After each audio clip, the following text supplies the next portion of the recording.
guys, you're welcome to MABEL'S channel. I am MABEL'S. Thank you very much for watching this video. If you're not subscribed yet, please do also subscribe. Share this video to your friends and family across all socials and let them join us on this space. You know why you should share this video, because the topic for today is very much sensitive and it's very educative, so you might want to have them join us on this channel. Now let's get right into our topic for today. Our topic for today is dyslexia in kids and how it's treated. You might be wondering, why am I going to talk about dyslexia and why am I even the person to talk about dyslexia? Yeah, it's a very educative and informative content that I've been interested in for a while now, and I thought it's just good that I start with it here as my first content on this channel. So now let's talk about dyslexia. Dyslexia is actually a learning disability. It's more like a learning disorder that is found in children. It is mostly found in children.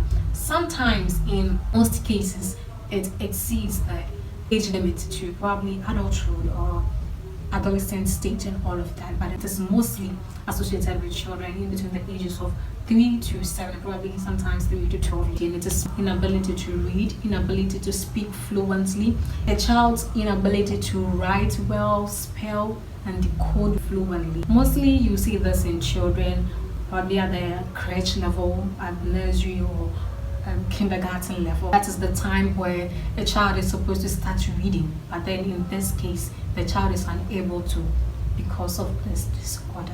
Now let's look at some of the ways that people treat dyslexia or treat children with dyslexia. On the part of parents, dyslexia comes with frustration. So most of the time parents are frustrated because their child is able to read at that age, able to write and speak fluently at that age, so they get frustrated, and with their frustration they transfer it to the child. They start to discipline the child inappropriately. Sometimes they go way beyond to discipline the child because the child is unable to read something that has been given to him, probably from school or even from home. And you find some parents going as far as calling their child blockheaded, which is very, very unacceptable. Now on the part of teachers, as always, every teacher wants their classroom or their student to be brilliant, to be intelligent as supposed, but it's not the case in such children. So in the class, a teacher also gets frustrated and start to pass comments on the child, inappropriate comments. As a teacher, it's normal to be frustrated if your child is not able to grab the concept you are teaching, but if you are able to observe the child and notice this, you will have your ways and means to go about it in the classroom. Now on the part of classmates and peers, these children tend to laugh at the child suffering from this dyslexia, probably because of the comment that has been passed from the classroom. They tend to call these children, these special children, with names because they can't read, which is very, very wrong. But then they are kids, so you can't control what they say and you can't control how they go about words. Now let's look at some of the challenges that this treatment from parents, teachers and students cause on the child. Child tend to lose their self-esteem. Everybody is calling you names, everybody is calling you blockheaded, and the child is very little. Looking at the age limits, the child is naive. The child doesn't know much. The child is not mature yet.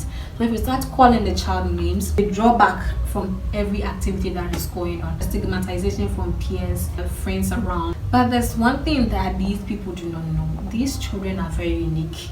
They are very special. As a matter of fact, we have a very special and unique ability as compared to those who can read. It's equally special. Reading is equally a unique ability that you have. But these kids, they have a very practical mindset. They have creative ability. They have this terror ability. They're able to create things out of the imaginable. Yes. So now let me share with you one experience that I had with a child. So this child is unable to read and write well as at the age of 12, and parents, as I said, are frustrated. Teacher is always complaining to parent that the child is unable to learn well, is unable to produce what he's being taught. So there's a whole lot on the child that this child decides not to go to school again. The child starts to run away from classroom because of the treatment in the class. The child doesn't want to even go to school. He doesn't want to associate himself with anything education. You know why? It's because of the stigmatization from peers, frustration and inappropriate words rain on this child from parents and then teachers.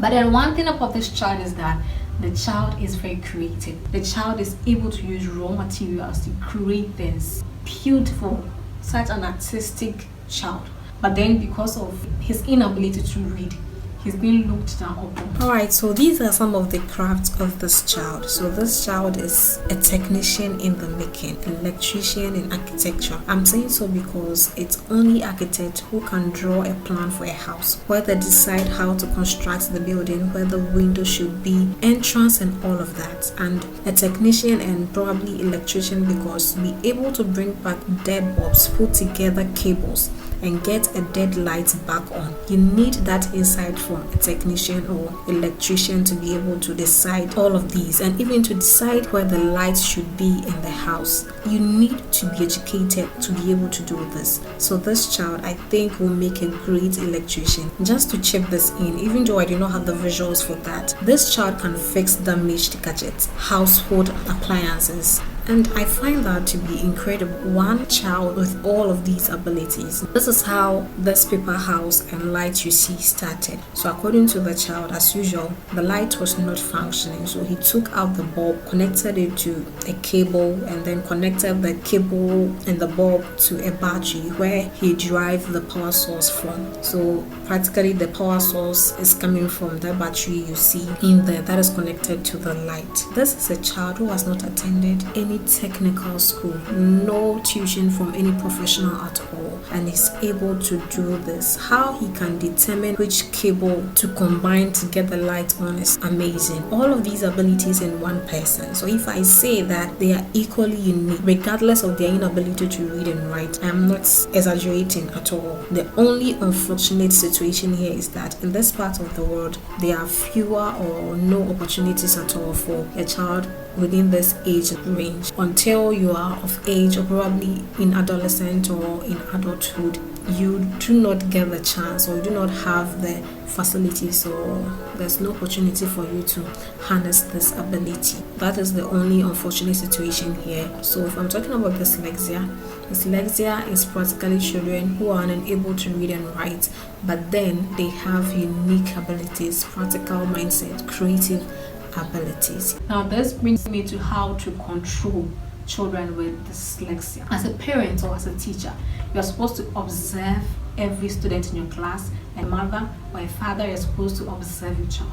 Now if you notice that a child is suffering from such a disorder, you find ways to live with the child, and one of these ways is observing their unique style, their unique abilities, what they are capable of doing, and you push whatever you want to teach the child through their capabilities. If you want the child to read, you push to them the basic concept of whatever they are creating. That sticks. The child is able to produce it because you used his abilities, you used his capabilities to teach him what he's supposed to know. As a teacher, you're not supposed to call the child names because the child cannot read. It is really unacceptable. It's very wrong. So as a teacher, you are as well supposed to observe the child, know what they are good at, and push the studies. Whatever it is that you are teaching, push it to the child through their ability as well. And this child will just be intelligent and brilliant, just like each and every other child in the classroom. So this is my little informative content on children suffering from dyslexia, how parents treat them, and some of the challenges or the effects that this has had on many children suffering from dyslexia, and how as a teacher, as a parent, and as a peer, you can go about to deal or live with a child like this without killing the child's unique abilities. Thank you very much for watching this video. I believe that you liked it. Please drop your comment in the comment section. Let me know what you think about this video.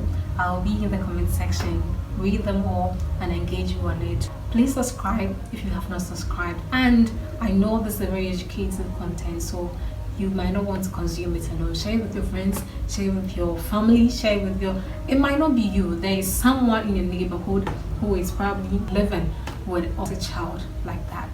He or she might want to see this video and treat the child with maximum respect, as unique as the child is. Thank you for watching. I am MABEL'S, and I'll catch you again in my next video. Yes, MABEL'S channel.